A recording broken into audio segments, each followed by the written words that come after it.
This is a wonderful hobby for a retired aerospace engineer because there's something you can actually look at and see.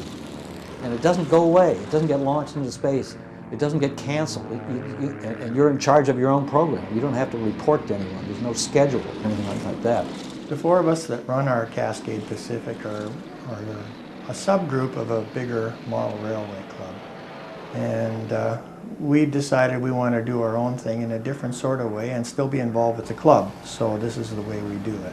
We started our own railway, we have our own dues, and basically we operate as an independent group of people within the club. We decided to call our layout the Cascade Pacific Railway. The area we model is along the Cascade Mountain Range in the Pacific Northwest. We have Great Northern, Northern Pacific, and of course, our Cascade Pacific locomotives operating on the layout.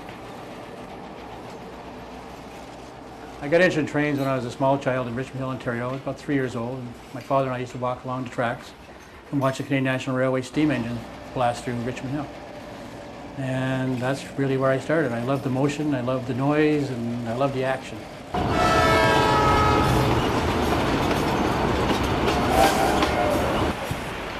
The era that we've chosen for our Cascade Pacific Railway is what they call a transition period, where steam locomotives were not used as much anymore and diesel locomotives were becoming the way that railways operated.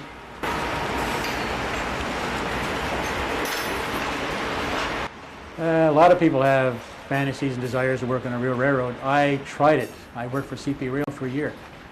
And it was in Toronto, Ontario, and after a winter, I thought there was better jobs than hanging inside of a boxcar in the middle of winter in Toronto, Ontario. So I quit and I found another job, but I've never lost my passion for railways. It's different mixing the hobby with the actual job. My full-time job when I'm not model railroading is I'm a tugboat captain. And my spare time, I build model trains, sometimes even take them to sea with me when a tug goes away.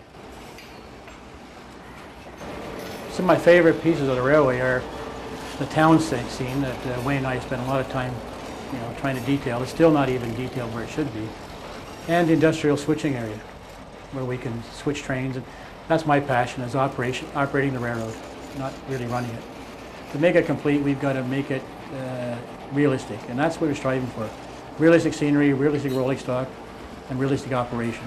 One of my favorite parts of the layout are the flashing crossing lights. This is something that I had a personal connection with since I'm the electrical person on the layout, and I managed to get those flashing lights working by redoing the circuit.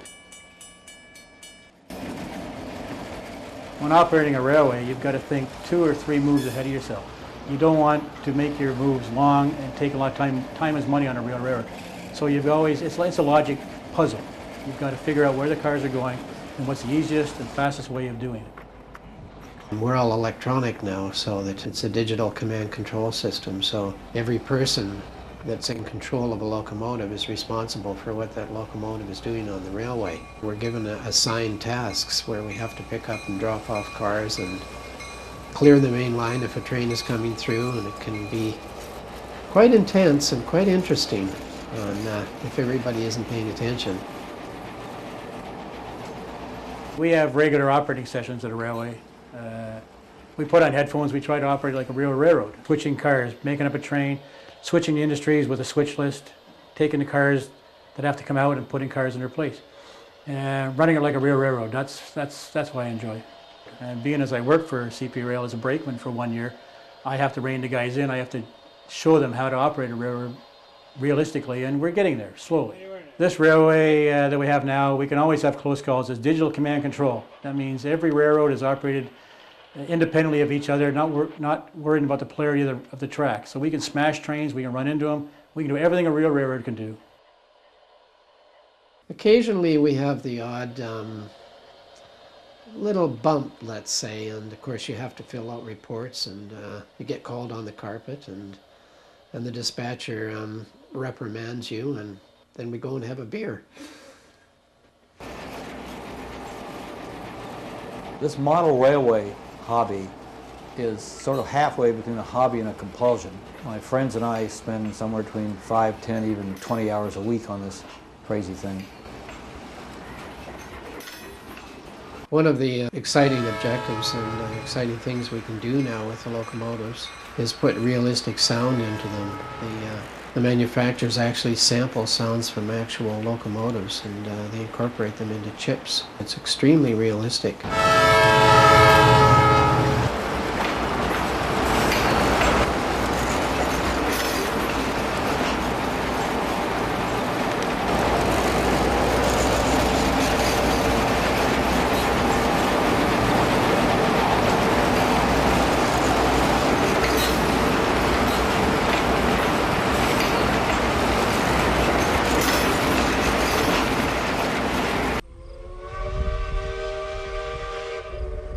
We built the Cascade Pacific Railway as a sectional railway.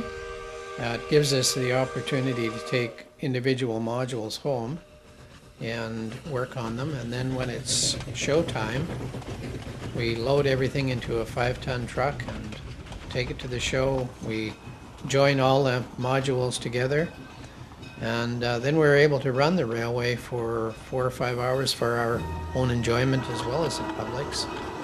Then after the show, it's pack it up, take it home, and start working on it again for the next show.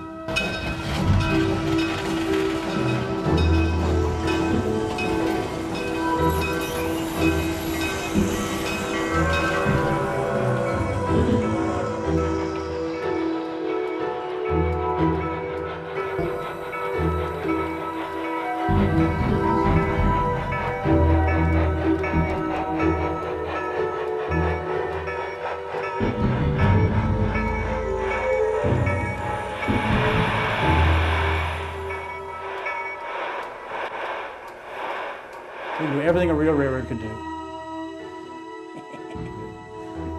When I was a lot younger, I really wanted to be an engineer. You're a grown man, you want to play with models? What are you, nuts? It's my little escape into my little dream world.